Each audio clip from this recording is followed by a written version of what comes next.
All right. Hi, welcome everyone to the 10th edition of Rock Content's Jam Session Interview Series. Today, I am joined by renowned marketing expert and innovator, Mark Schaefer. Welcome, Mark. Thank you for joining us.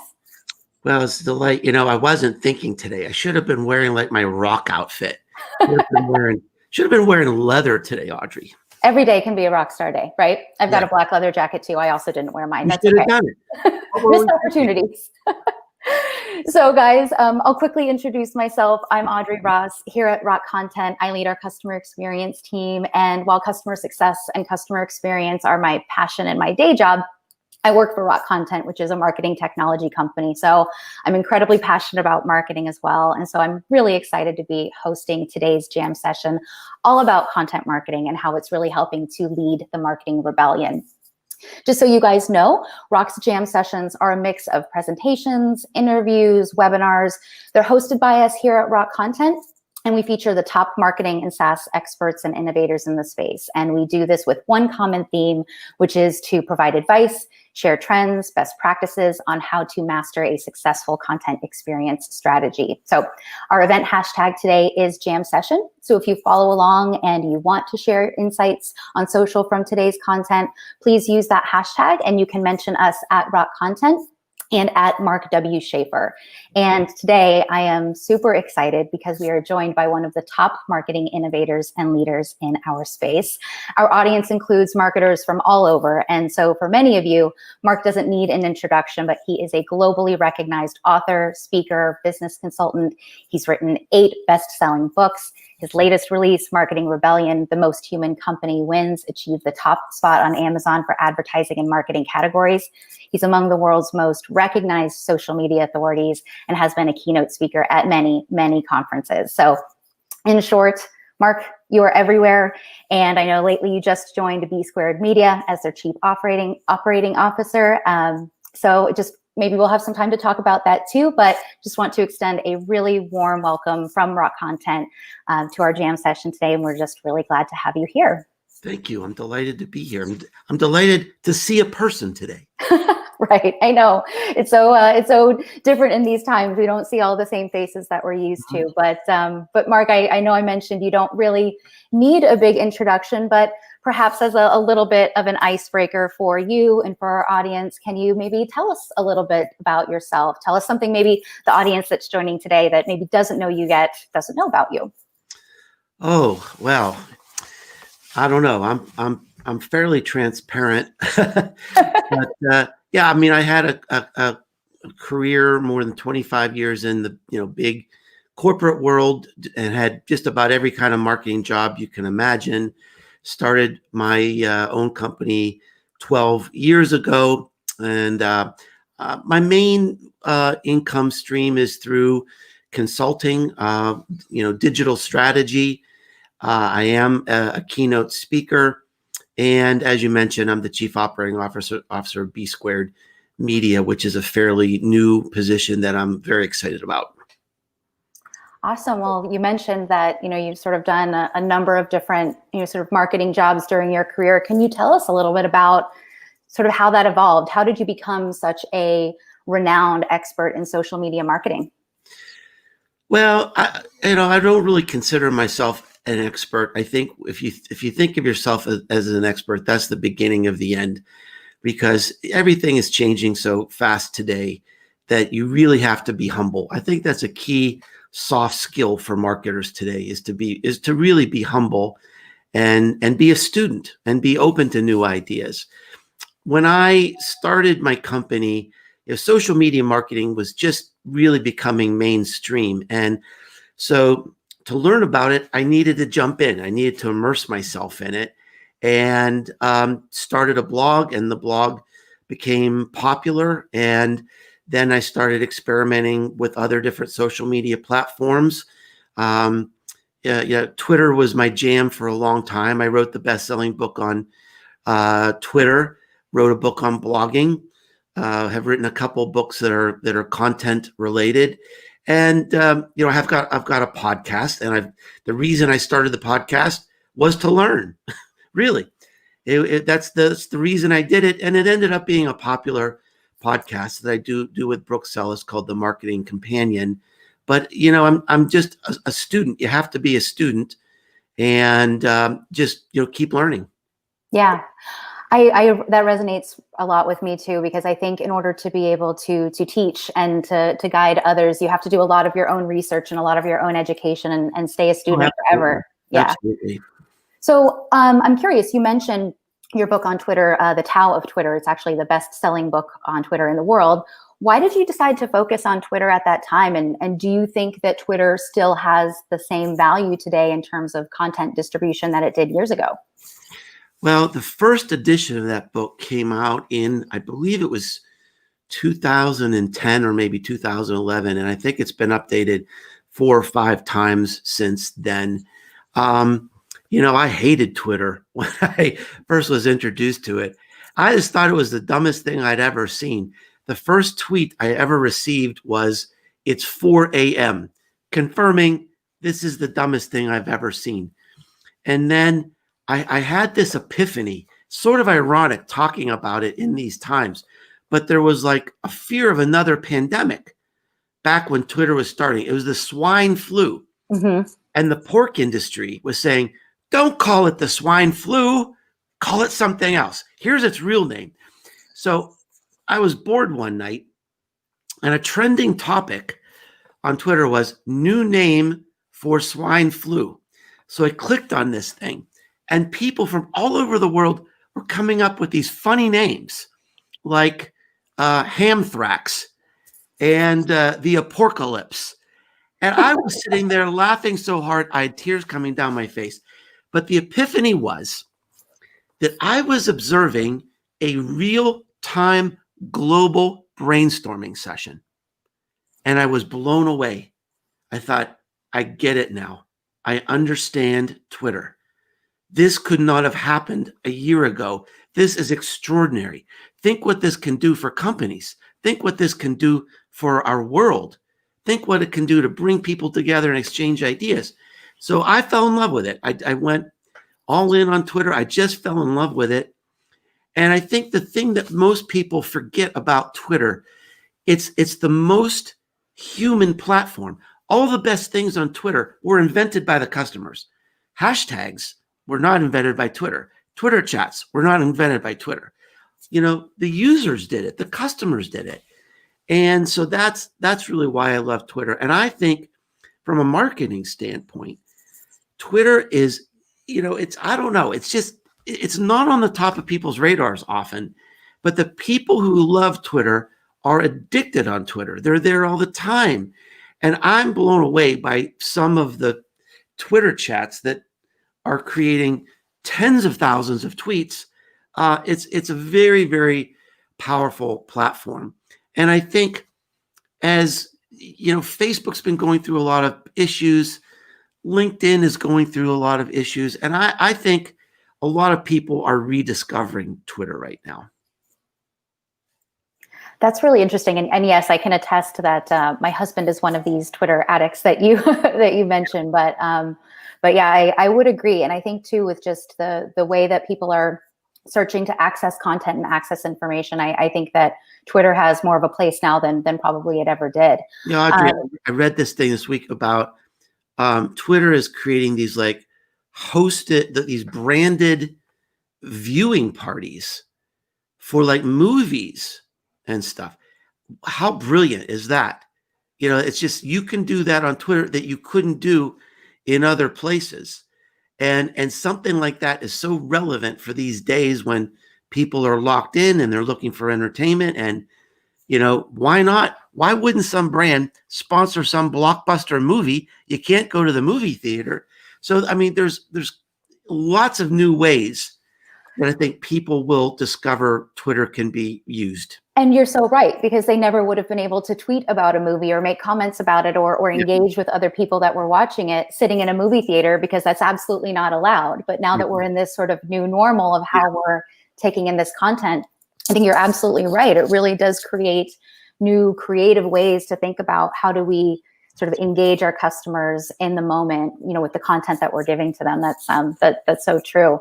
I'd like to talk a little bit about the inspiration behind your latest book, marketing rebellion, the most human company wins, I should say, and how it influences marketing professionals. We know that consumers no longer trust traditional advertising, as evidenced by the 600 million devices in the world that have ad blockers on them. So how do customers want to relate to businesses now? And how can we break down these barriers between companies and consumers? And what does a more human-centered marketing model look like? So I think I counted 7 questions. Sorry, we can tackle them one by one. Oh, let's see if I can remember them all. Okay. If I don't, you'll have to remind me. All right. Well, the inspiration for the book. I don't have a plan to write a book. I don't have an agenda to write a book. I write a book when I get curious about something, when I see something going on that I don't understand. And I'm so fortunate, Audrey, that I get to go, or I used to be able to go all around the world and meet people from wonderful companies. And I kept hearing the same thing over and over again. People were telling me they were lost, they were stuck, they were falling behind, even people at big companies. And I just saw this pattern everywhere, and I got curious about it. And my original theory was that technology is changing so fast, people are feeling overwhelmed. And that's part of it. But the bigger issue is we sort of have gotten into this groove in content where, we're in our lane, and every year we do a little bit better. We do a little bit better on our SEO and our content and our Facebook ads. But meanwhile, as we do, iterate and do a little bit better, our customers have moved over here. They've taken this quantum leap forward because they have access to the accumulated knowledge of the human race in the palm of their hands. And they can make really good decisions. And marketing has to be different today because customers have a much different expectation of how they want to interact with us as brands. Mm-hmm. And the most significant piece of this is that 2/3 of our marketing is occurring without us, B2B or B2C. And when marketers hear this for the first time, and by the way, this is not my opinion of the world. This is all backed up with very robust research done by, Harvard or MIT or Accenture, Deloitte, McKinsey. And so 2/3 of our marketing is occurring without us. Our customers are the marketers. The customers are carrying our messages forward through word of mouth, through social media. Maybe it's through testimonies and reviews. It's going forward without us through influencers. And so marketing today requires a new mindset. It's not broadcast, here we are. It's how do we get invited to that 2/3? And that it literally takes an entirely new mindset. As I was writing this book, there was a moment when I sort of lost my breath and thought, I don't know what it means to be a marketer anymore. All the things I've been holding on to, like sales funnels and customer journeys and advertising and even loyalty, are going away. It's undeniable. It's irrefutable that a lot of these things and a lot of our metrics are going to be useless. And so we need to rethink this. And that's really the core idea of what the marketing rebellion is about. Why is it happening? What does it mean? And how do we adjust? So when you say, why is it happening for you? I know that it's less about how to sort of break through these new barriers and challenges that we have, and more of an explanation on why it's taking place. What does that mean to you? Like, why do you think that these shifts in how consumers want to interact with our brands are happening? Well, there's really 2 big reasons. Number one is that we've abused our customers. We intercept them, we interrupt them, we spam them, we robocall them. We fill their mailboxes with direct mail that nobody really wants.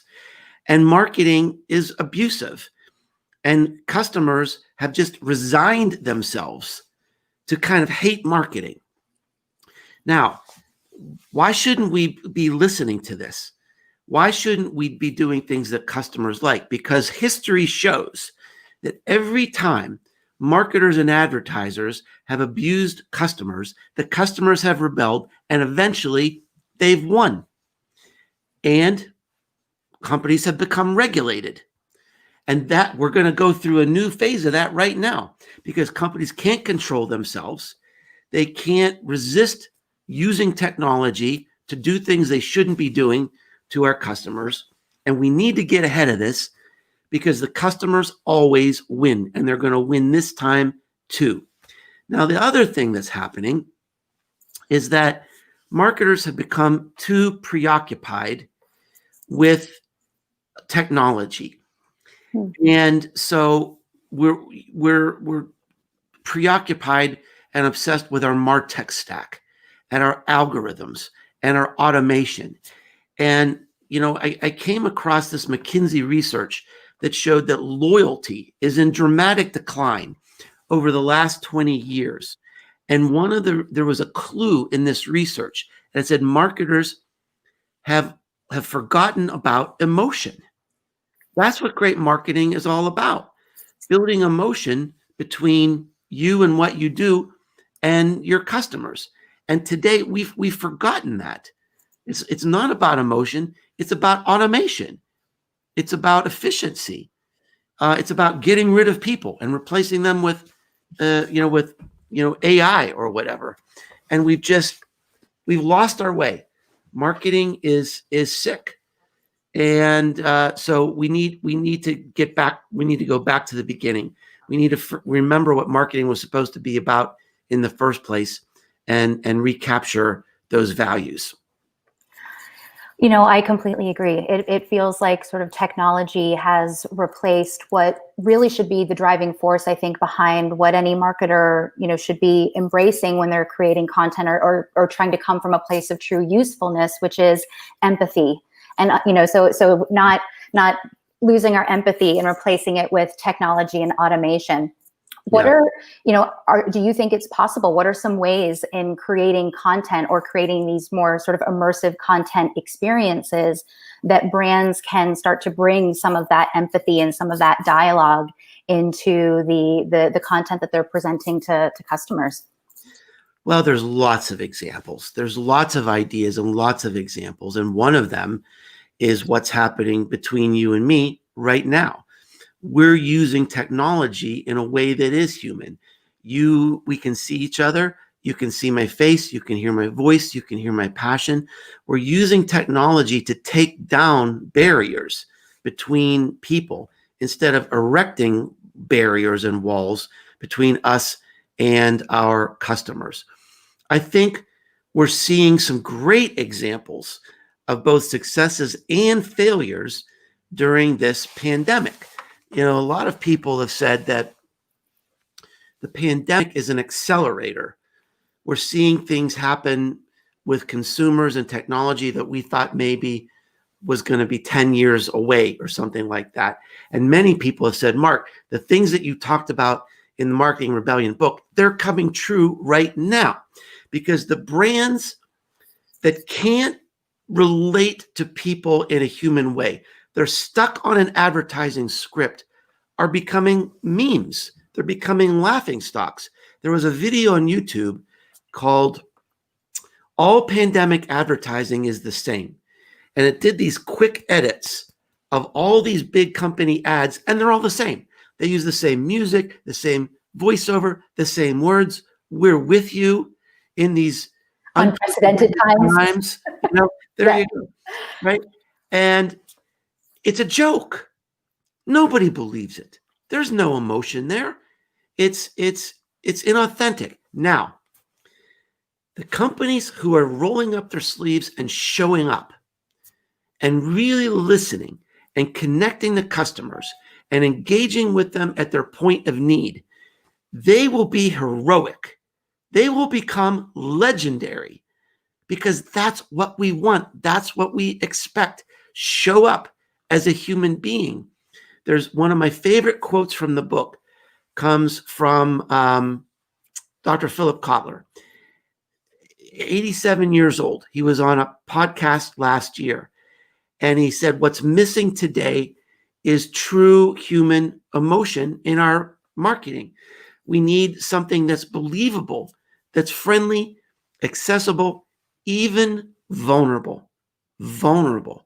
Mhm. When was the last time you saw that in, corporate communications? That's what we want. That's what's going to work. The most human company wins. You've got to have real humans doing it. You have to have a human voice.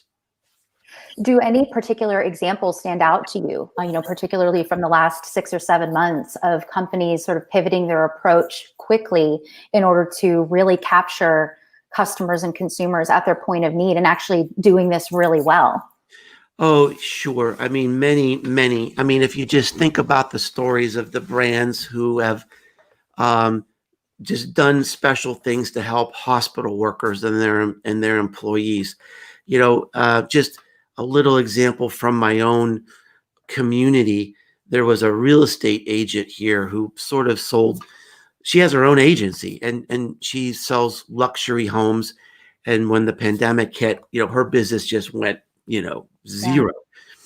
So she created this Facebook group to teach people how to make masks because we had these shortages. And at one point, she had 800 people in this group making and distributing masks. And it got so big, it even went beyond our city into other states. People were so desperate for masks. Now, no one will ever remember her for a house that she sold, but she has become legendary in our community because she just helped. And that's especially in time of crisis. That's what marketing really needs to be. We need to take part of our marketing budget and just help the people that we serve, really help them, because we have millions and millions of people who are suffering right now. Probably everyone we know is grieving something. The loss of going to a restaurant, the loss of going to a movie theater or a play or a music event, or being able to work without doing homeschooling at the same time. We've lost so much, and it's showing up in the world in profound ways. And our customers need so much, and this is an amazing time for brands to roll up their sleeves, reach down, get down in the trenches, and really show up. I couldn't agree more. And, my passion and my background is customer experience and customer success. So I live and breathe for customers and their sort of point of view.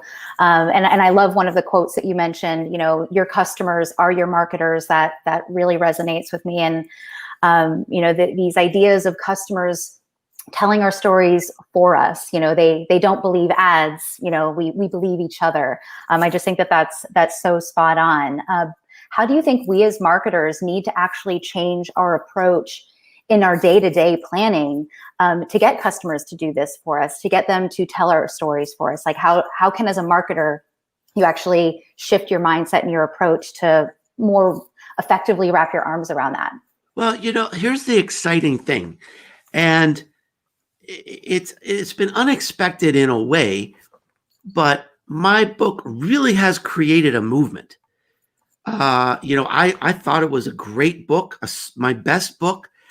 But I also thought there could be some backlash because it's rather controversial in some ways. But the opposite has happened, and there are companies who are embracing this idea and saying we are changing our entire marketing strategy to align with these ideas, including at least one Fortune 100 company who has asked me to help them do it. So this is amazing. And it really starts with sort of rethinking, what are we doing now? Are we doing things that customers hate? Let's stop that right away. What do we need to do that customers love? How do we show up as the most human company in everything we do? How do we show our hearts, our smiles, our passion, our people, our commitment, in every text message, in every, consumer complaint, in every customer meeting? How do we re-engineer this to show up in a really human and authentic way? And then there are lots of other ideas I have in the book in terms of, how we can connect in a new way that doesn't necessarily take a lot of money, but it takes a cultural shift. Mm-hmm. And Audrey, as you know, that's harder than getting money. So not everybody's going to be able to do it. It's going to be especially difficult, I think, with big companies that have a culture bolted to the center of the earth. I think this is a time that's especially ripe for smaller businesses, medium-sized businesses, who are already, the owner of the company has a human presence with their customers. This is going to be natural for them. And that's where I think we're seeing most of the leadership and innovation with this shift. Yeah, I mean, I think, to your point, smaller and more medium-sized companies can be more agile. They can make some of these shifts in culture more quickly and more effectively. And I think a big part of it too is, you've talked about the humanity of marketing, and we're not talking about prospects or leads, right? Throughout this whole conversation, we're talking about customers, because I think as soon as marketing stops thinking about as themselves as lead generators or traffic generators or demand generators, and start thinking themselves as creating retained, successful, long-term customers, that's really when that idea of usefulness ingrains itself so early in all of the planning and strategy processes that you have, because it's not about one sort of moment in their journey. It's about, how do we create really happy, engaged, delighted customers for a really long time? So I completely agree. It doesn't happen quickly, but once it does, I think it can have a really significant impact on sort of the bringing that empathy into everything that you do right from the beginning. Absolutely. Yeah.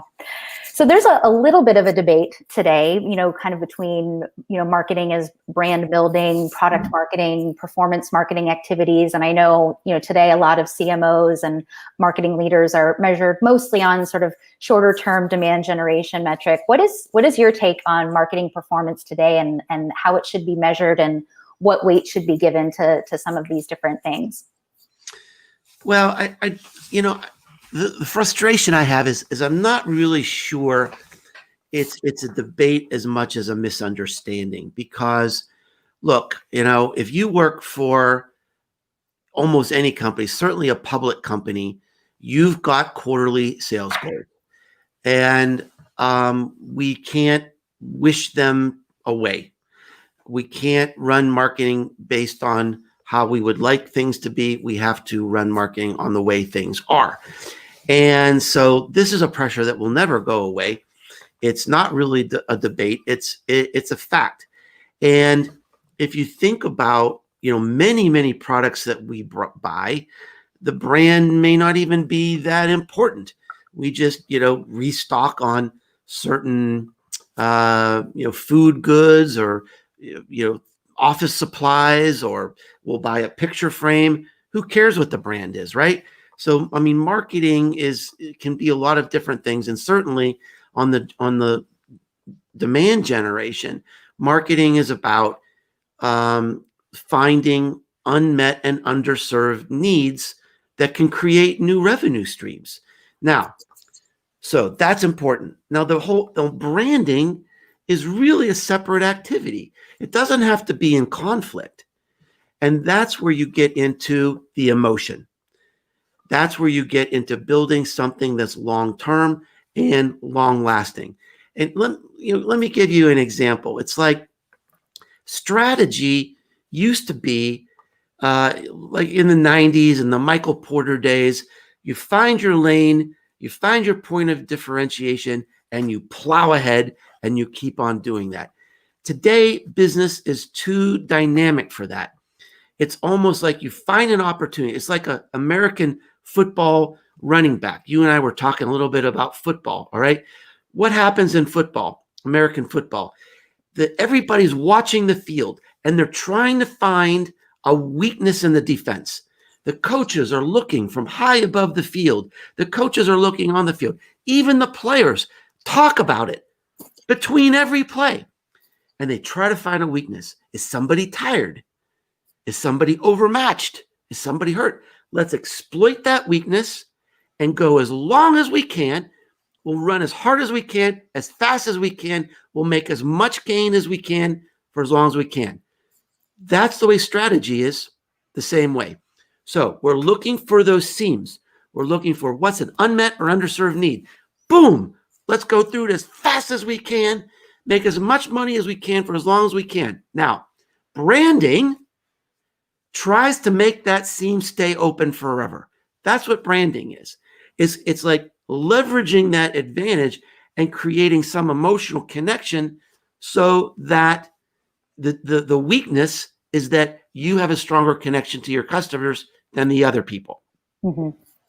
So that's how branding ties to strategy, to just keep that opportunity open for you, keep those competitors away so you can keep running through that seam and making money.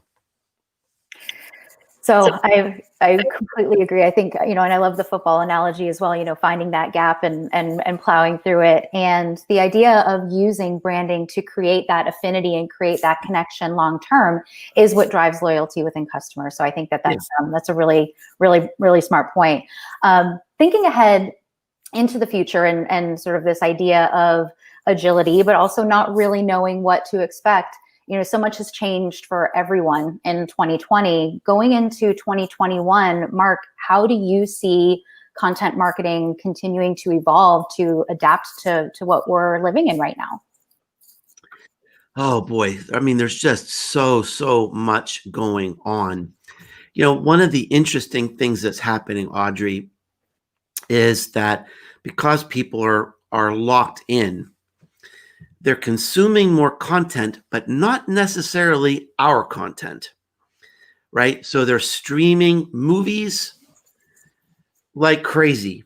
They're listening to Spotify like crazy. But the numbers I'm seeing that podcasts are down in general. I'm seeing numbers like 15 to 20%, maybe more. Traffic on blogs is down. Almost any type of corporate content is down. And the reason is because people's habits have been disrupted.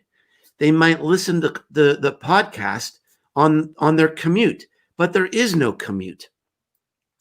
And so by the end of the day, after they do all, 8 Zoom calls in a day, and they are they've done homeschooling with their kids, they're exhausted. I'm exhausted. The only thing I want to do at the end of the day is binge something. So how do we adjust to that? And by the way, Audrey, I don't think that this is going to be a short-term problem. I think this is going to be something we're dealing with throughout 2021. So I think we have to get reconnected to our customers, get reconnected to our customer needs, reevaluate our content strategy. When the pandemic hit, I did a total pivot on my content. Everything I was ready to publish was irrelevant. And I realized, look, I'm a teacher, but I need to teach something else now. And I started talking about, how do we deal with this anxiety? How do we deal with this uncertainty? How do we connect to customers? How do you sell to somebody in this environment? And so that content really connected with people. I think every company needs to reevaluate that based on where their emotional state is right now. Some companies are booming. Other companies, they're struggling to connect with their customers right now. One model that I use with my clients when thinking about this, Audrey, is the old Maslow's hierarchy of needs, right? We learned in Psychology 101. It's this pyramid of, basically the state of a human need. And at the bottom is, am I going to be safe? Will I be able to pay my mortgage? Is there a roof over my head? Can I get food to eat? And then right above that is, I don't want to be lonely. I don't want to be isolated. And at the very top is, should I buy a new boat? Now, most of our customers last year were at the top of that pyramid. A lot of them, because the economy was booming, everything's stable, everybody had a lot of money. But a lot of customers today have moved down somewhere more toward the bottom. Our content needs to do the same thing. If we still stay up here at the top, we're going to appear tone deaf and irrelevant. And we have to be very mindful of what we're doing right now and serving our customers. And it's different for every company. There's no cookie cutter solution. We have to be very mindful of where our customers are and make the right pivots. And I think my final point is I think we need to be patient. These are really crazy times. From an academic standpoint, they're fascinating times because so much is changing. I'm excited to see how is all this going to work. How are we going to adjust to this? And what are the best brands, or what are they doing? Here's a real good example. I was talking last week to a big brand manager at Adidas, or if you're listening in Europe, Adidas.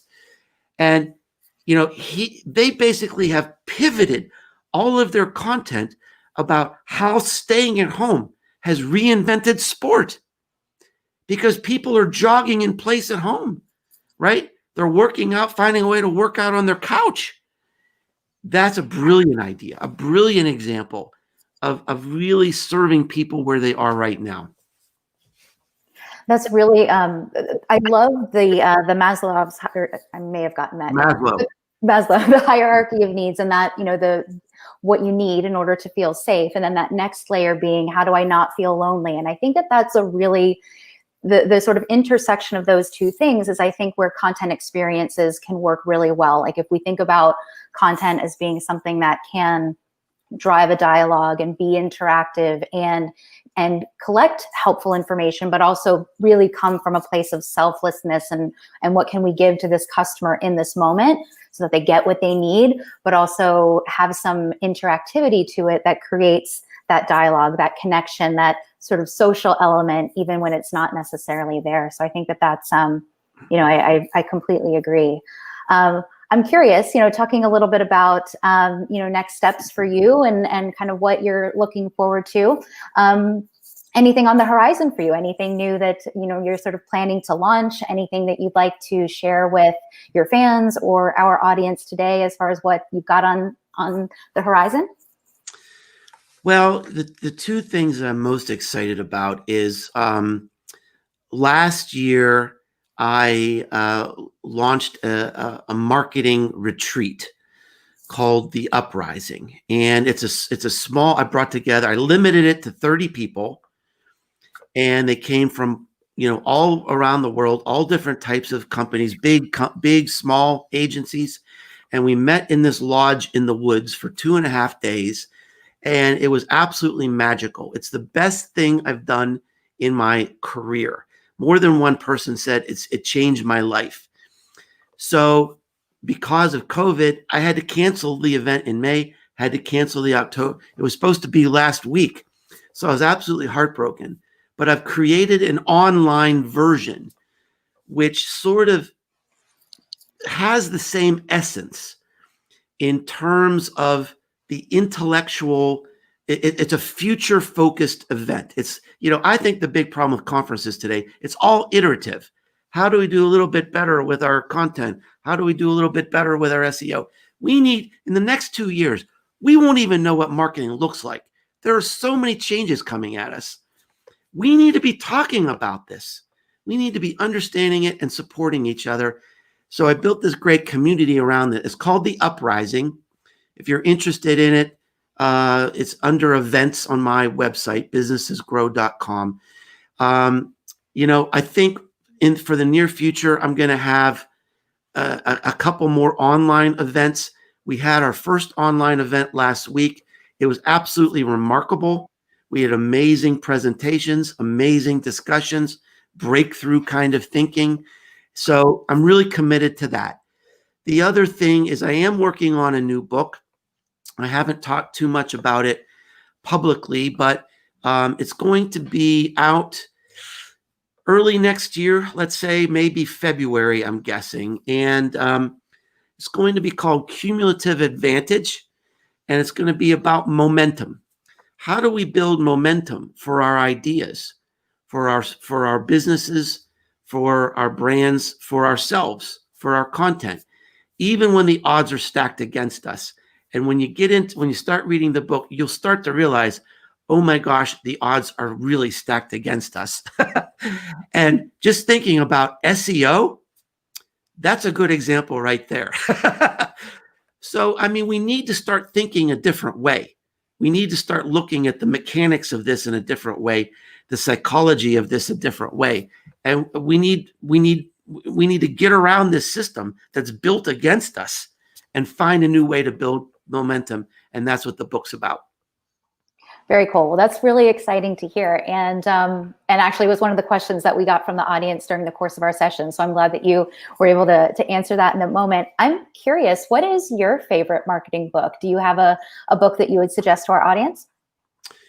Well, I'm a big fan of Martin Lindstrom is one of my favorite marketers. He's a very progressive thought leader. His book, Small Data, was a great recent book. Another book that I really liked was The Power of Moments by Chip and Dan Heath. And they're talking about, really, it's a great companion book for my book, because they talk about how do we create these sort of memorable conversational moments for our customers that will lead them to talk about it, to remember it and share it, maybe take a picture of it. And so I like that. I like that book a lot. And a lot of the books today, the reason I like those books is because they're centered on real data and real research, and then tell stories to support it. And a lot of the books today, I find it's just like someone pontificating, and it's not. I don't really like those books, but the books based on research I like. Nice. Thank you. Well, I think this is a good moment, I think, for us to take some of the questions from the audience. We've got quite a few that have come in. So the first one says, Mark, any ideas for leveraging social to directly fill the sales pipeline? I'm working with the CMO who regards social channels as needing to directly fill the sales pipeline. Probably won't happen. I mean, I wish I could be the one to say, all you need is a Facebook page and all your dreams will come true. But the research shows that companies that do social media marketing in the first couple years have a tremendous boost in awareness. That's great. It's amazing. Even companies that are doing social media marketing in the first year, it's something like 88% say, we're really happy with this. I think the number is something like 20, maybe 18 or 20% in the first year can get some direct, sales boost. And for some companies, it might be 5, 6, 7 years. So it's playing the long game. Even after 5, 6, 7 years, I think only between 60, 70% of the companies were saying we can attribute, sales in our sales funnel to social media. Now I'm talking about organic social media. Paid social media is a different animal. I think mostly today, social media is pay to play. It's very, very difficult to get through to our customers with anything organic on social media. And if you're experienced running a Facebook page or, trying to connect with people on LinkedIn, I mean, it's really, really hard to break through, and it's almost all pay to play. So if you want to do a deeper dive on that, I would suggest, I wrote a book called The Content Code, and it talks about how do we break through. Again, we've got so much stacked against us, really, that we need new ideas to break through. The economic value of content that's not seen and shared is zero. Pushing the publish button doesn't mean anything. We've got to get the content to move. So you need to have a strategy to get the content to move. That's where the value comes from. Mm-hmm. Great suggestion. Thank you. And the next question is, do you have any tips on keeping a human approach for multinational companies that also struggle to standardize their processes, products, and services? Well, it sounds like you have quite a few problems there. A little bit to unpack, right? Well, so I think multinationals are a real challenge. When I was doing research for the book, and all this profound evidence is showing there's a strong consumer preference for small brands, for local brands, for artisanal brands, and this real longing. Our customers are crying out for a human connection. The more time that people spend on the internet and social media, the more isolated and depressed they are. It's becoming a national health problem. And it's even worse now, and it's going to get even worse next year. There is a role, by the way, for companies and brands and content to address this. Now, if you have a strong personal brand already, like you would normally have in a small business, in a medium-sized business, to me, I think increasingly the personal brand is the brand. People don't believe you're a multinational company. They don't. They don't believe you. They don't believe your ads. They don't believe your marketing. But we believe each other. And you know who else they believe? The leaders of your company. Founders, executives, technical experts.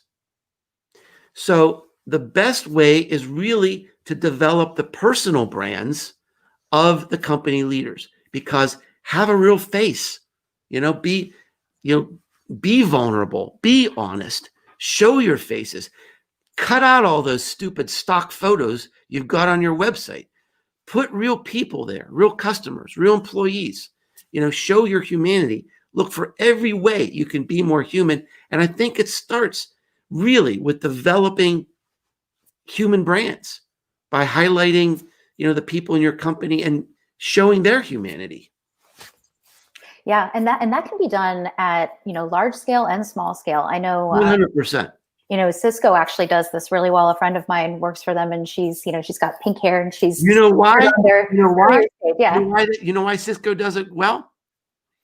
Because I was their consultant. Well, that's actually a good. Audrey didn't even plan. We didn't even plan this. I swear, we didn't even plan this.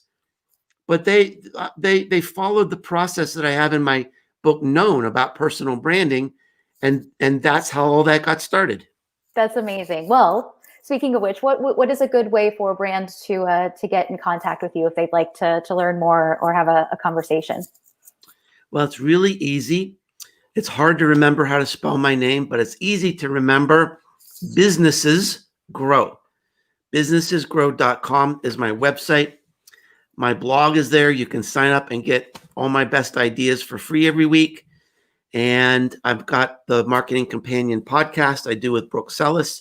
You can find my books and all my social media connections. Awesome. Thank you. And I'm curious, you are a tremendous marketing influencer. Is there anyone out there particularly that influences you? Like who inspires you? Oh, I always avoid that question because when I mention certain names, and someone's feelings are going to be hurt if I don't mention them. But I mentioned Martin Lindstrom is a great forward-thinking leader. And by the way, he's offered a new free ebook now on his site about pandemic marketing. It's like 75 pages, free, absolutely brilliant. Jay Baer is someone I've followed since early in my career. Primarily, he's a public speaker now, but he still does blogging. And, he is a true intellect that is always pushing marketing forward.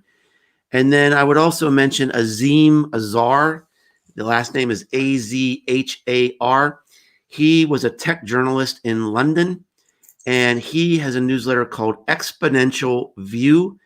And he curates a lot of great content around trends. It's not strictly a marketing newsletter, but all these trends are things that marketers need to be watching.